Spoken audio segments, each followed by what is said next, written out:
হেই মানুহৰ ভয়ত ধৰা দিলে বুলিয়েই মানুহে পাহৰি নাযায় জুবিন দাক মুখ্যমন্ত্ৰীয়ে কি কি কৈছিল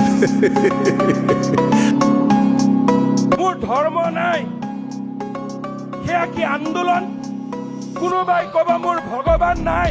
সেয়া কি আন্দোলন এগৰাকী শিল্পীয়ে মই দেখিছো প্ৰতিবাদ কৰিব গৈ কৈ দিছে আমি ভগৱান নামানো এটা আমিতো ভগৱান মানো আৰু জুবিন দায়ে বিজেপিৰ বিৰুদ্ধে কি কি কৈছিল খালি বিজেপিক ভোট নিদিব চৰকাৰ বদলাব লাগিব খালি বিজেপিক ভোট নিদিব একদম চিধা কথা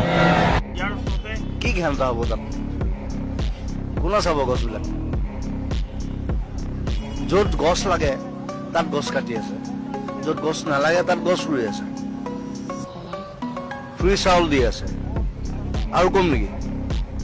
মুখখন মেলিলে বৰ বেয়া কিন্তু মই ৰাইজে সকলো চাই আছে